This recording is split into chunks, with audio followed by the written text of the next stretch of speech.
welcome to The Witch in the Woods, and today I thought I'd like to talk about Seidr, or Seidr, who is the Norse witch.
So there's so much to be said about this subject, and conversely there is so little that we can actually say for sure about what she did, that I thought really there's so many aspects that I will probably call this an introduction and do some follow-up videos on some different subjects later on.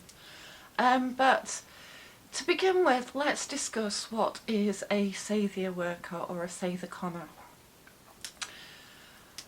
Now, the term Seidr can be translated in many ways. It can mean a cord or a snare or some kind of binding, and this would seem to indicate that the Seidkona is a worker with not magic, with weaving goddesses, with string, and with the whole process of spinning and weaving.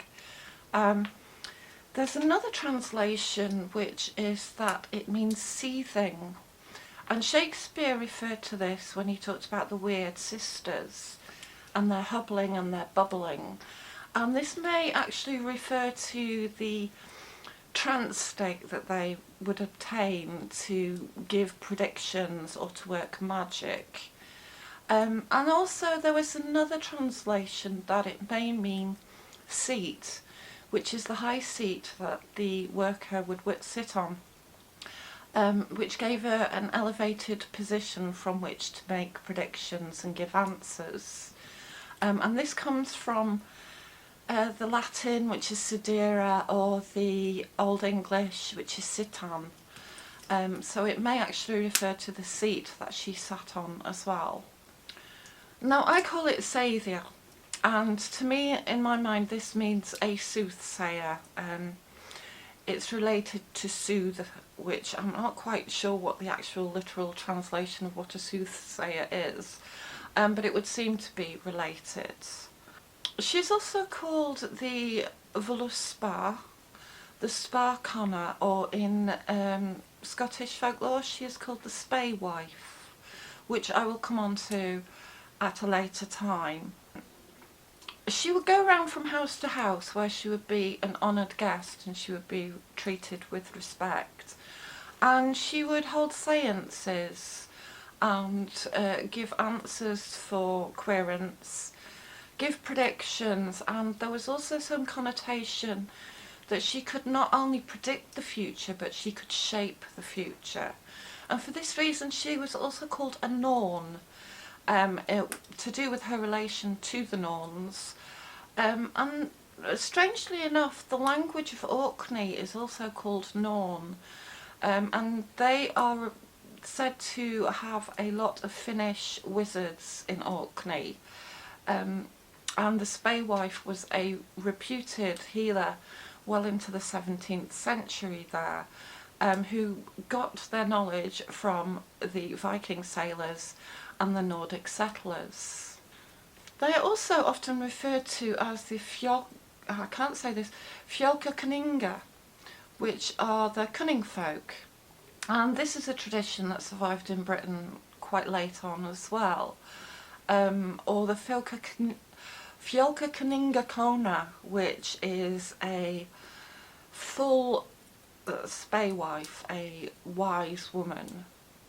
So what we know about her is that she used magic song, a distaff and a seat. She may also have used a drum, but this is only in relation to that the Seidr worker, the Seidkona, the spaewife, was connected to Finnish wizards, and there was a line of traditionally male shamanic practitioners in Finland who were Nuadi, and they were said to use drums to go into trance. So we have no evidence that she used drums, but there is a relation to the beating of a staff or a drum and going into trance and trance work. She's also called the Volva, and the Volva is a staff bearer. Now Volva, I would probably do a whole separate video relating to the etymology of Volva and what we know about vulvas, so we'll just brush upon that at the moment, but she is known as a staff bearer. Now the song to call the spirits was of Varloka, and this is related to the word warlock. And we don't know much about what the Varloka was, except that it was sung by participants to help the Seidkona to go into a trance and to call the spirits. So it's very different to our today's idea of shamanism, where we all want to be the shaman. It was just one special person in the village, and everyone else would help them to assist them as allies and helpers to go into trance. But she was the outlet, she was the special person who could give predictions and to give answers. It wasn't a role that anyone in the village could take. We have no descriptions or words passed down to us of what a Varloka was, but we do know that it was described as surreal and beautiful and lullaby-like, and this would help to call the spirits, or it was described as hideous and awesome and frightening, and this could be used to send cursing or black magic. So it would seem there were different kinds of Varlokas, and not necessarily one specific chant, but perhaps several different kinds of chants and poems.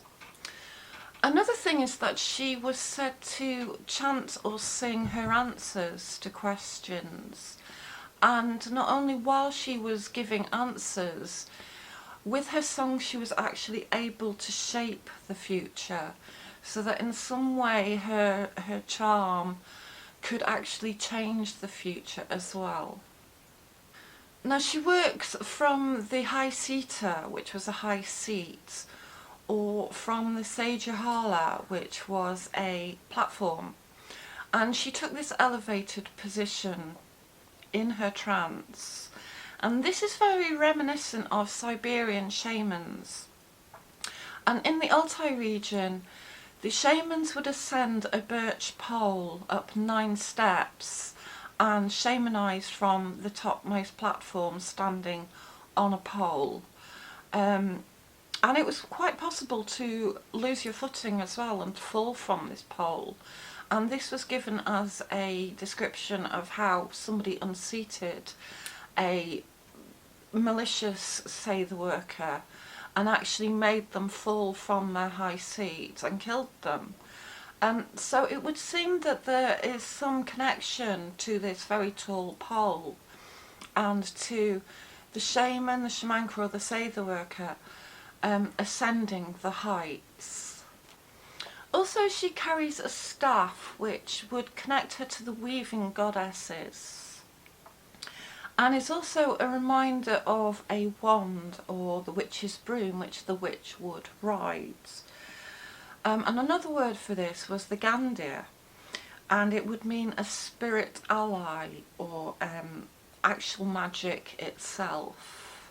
Now, also going back to Siberian, Altaic, Mongolian shamanism, there is the evidence that they have what they would call horse's head staffs, distaffs that have a horse's head.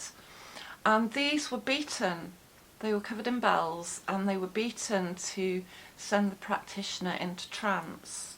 So we could also presume that the use of the distaff was to create a rhythm by banging it on the ground to create a trance-like state. And there is some connotation between wind and winding with the Seidr worker. And I think these two words are somehow related.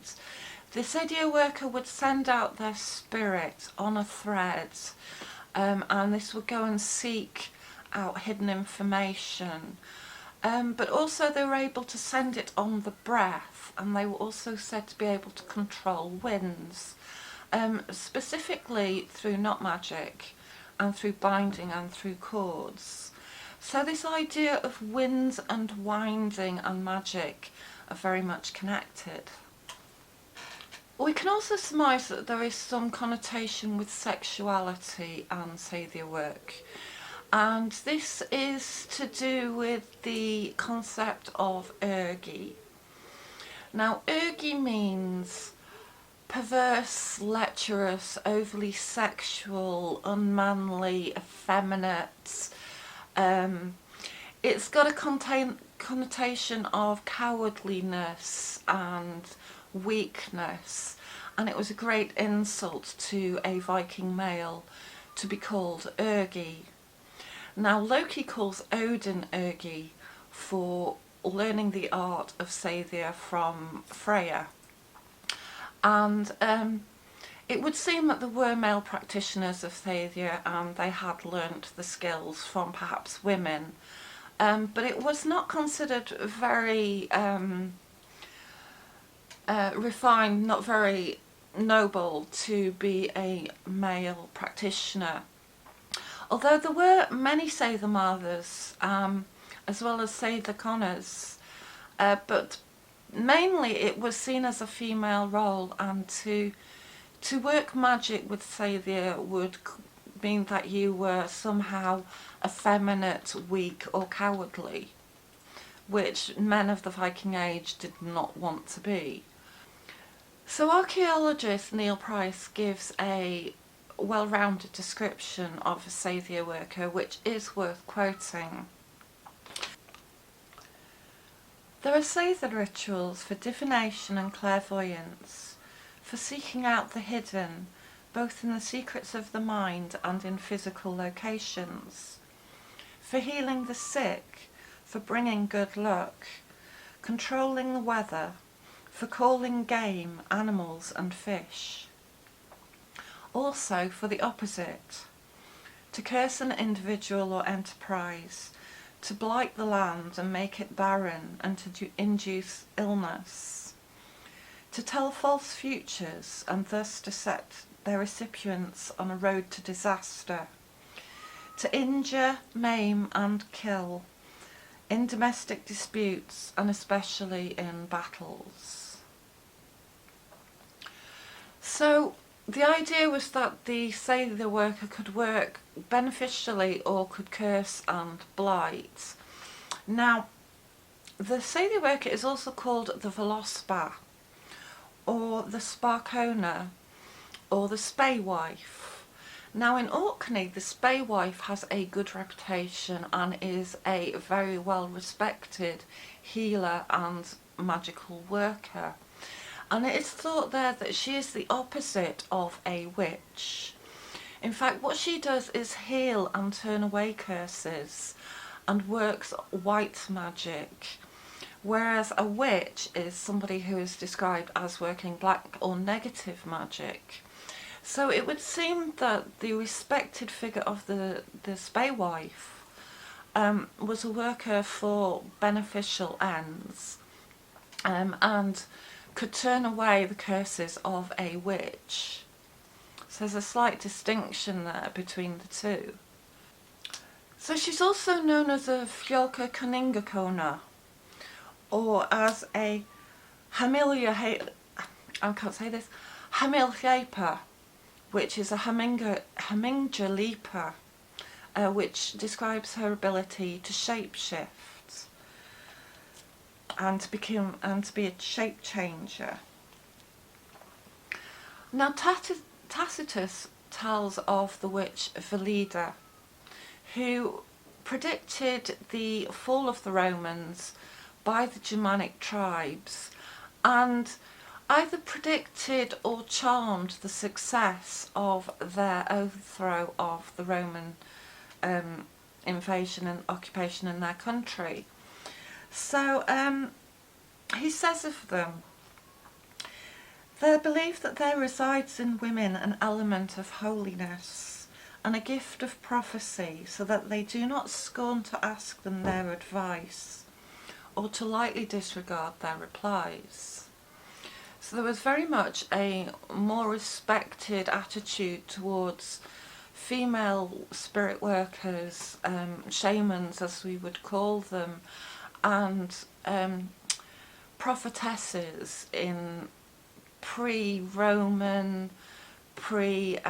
patriarchal societies, and they were asked for their advice and for help in battles and cultural situations more often than they are today, really. Now they sat on a high seat, which may reflect their high esteem that they were held by, or, as I say, may reflect the Altaic shamanic traditions of rising up a pole that has 9 steps. Now in the philosopher, the Seeress also climbs 9 steps, and she says of it, I call to mind which long ago 9 worlds I know of the famous measure tree. The kins of Jotuns did give me my life, the 9 steps the ground beneath.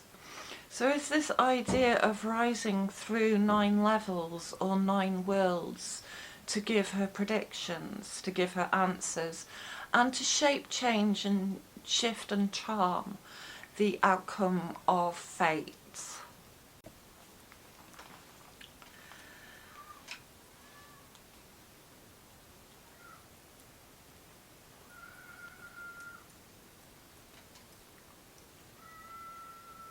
I'm sorry, there's a lot of screaming next door. You could probably pick that up on the microphone. This is the trouble in working in daylight. The child next door is awake, and they make noise as kids do. It's better lighting though, so sorry, can you pick up that noise? Just please, let's work with it. We can't work against it, we're going to have to work with it. So the Seidr worker is known for wearing a special costume, and the special costume is a blue cloak which has a hood and gloves that are lined with cat fur. And through this blue cloak she can be recognised. So it would seem that the blue cloak was a particular sign of a Seidr worker, and in a Rubiggia saga there's description of how 2 Seidr workers were set against each other.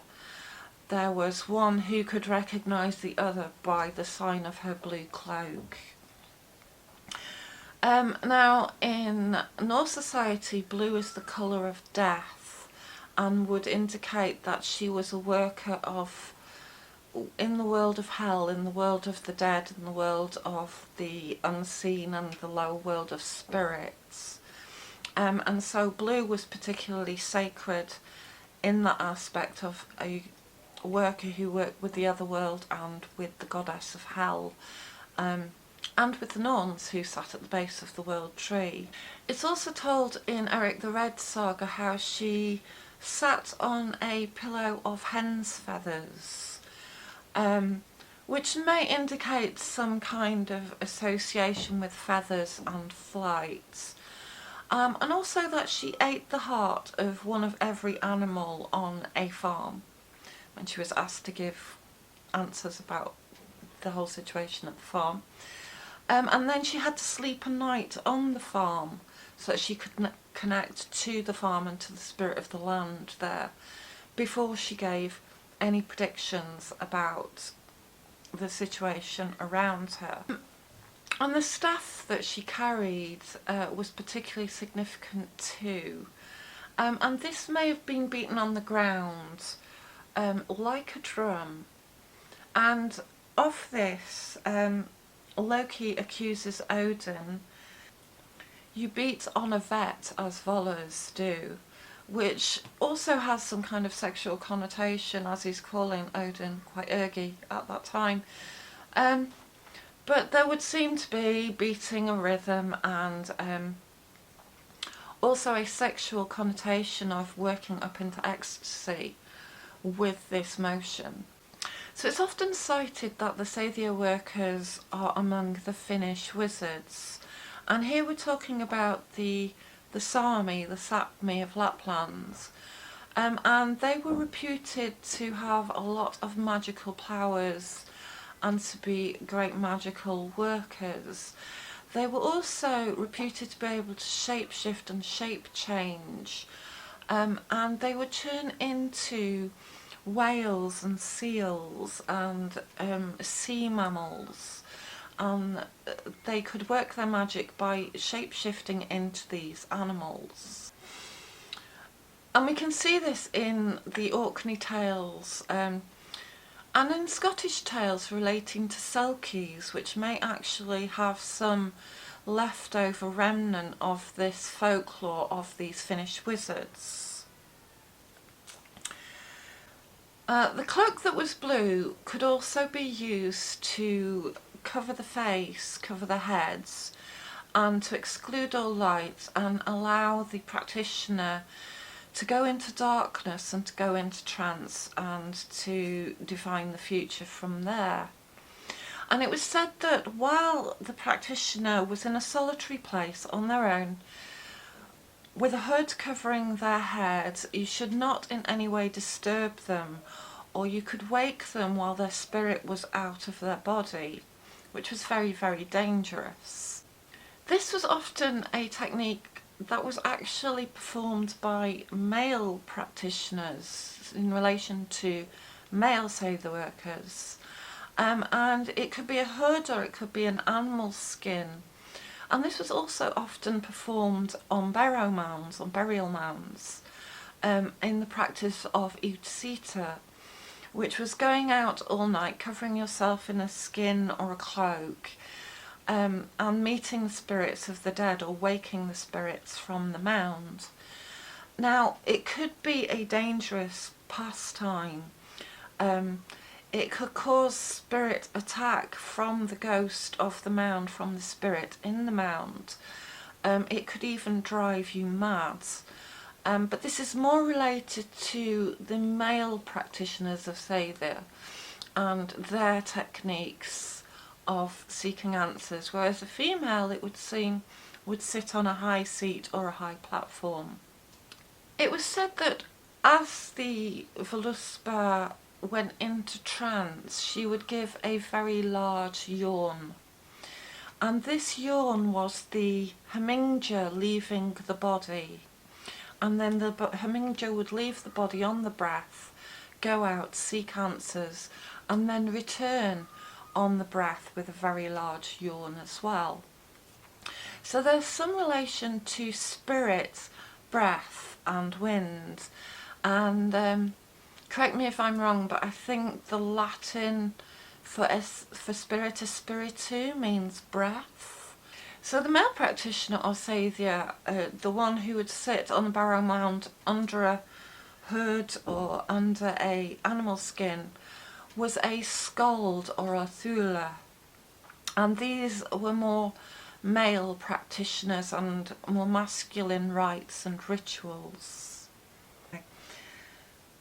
So the Seidkona was more often female, and she was related to the female weaving goddesses, who we know as the Norns in Viking mythology.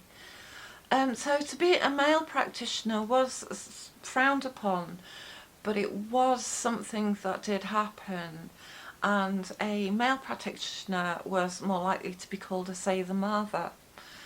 And although there was this, I can't think of the word, bad reputation of being ergy, it was something that men would do, although not necessarily be respected quite as much as a woman who did it. So a male practitioner was more likely to participate in magic of Gandr.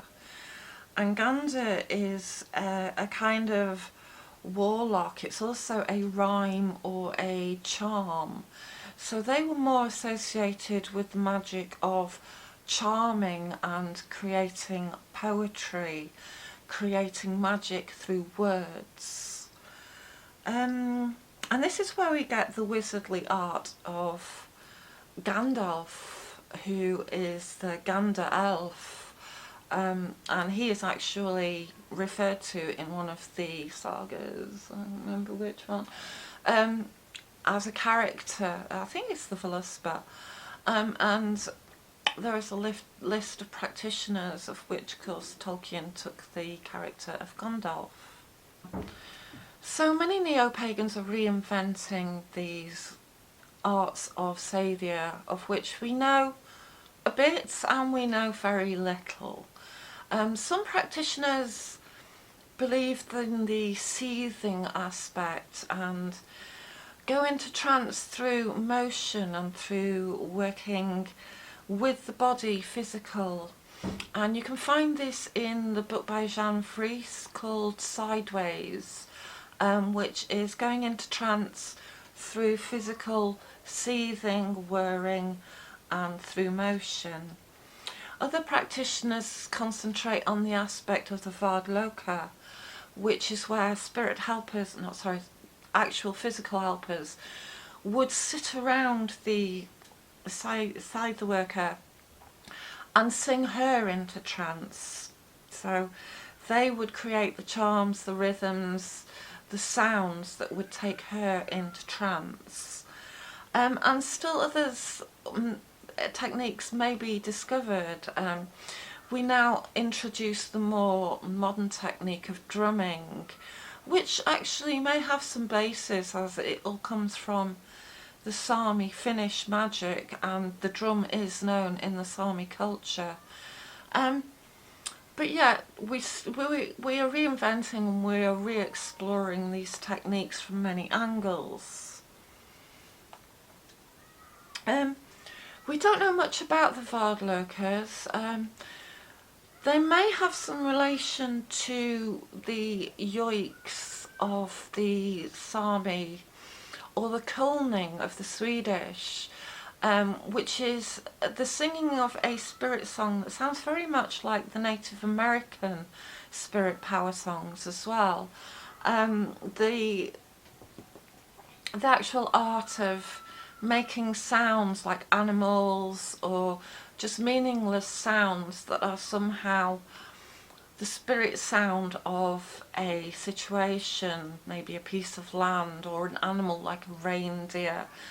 They're brought into mind and a song is sung that comes from the heart, that has no words, has no meaning, but somehow carries the spirit of the practitioner to the spirit of that situation or animal.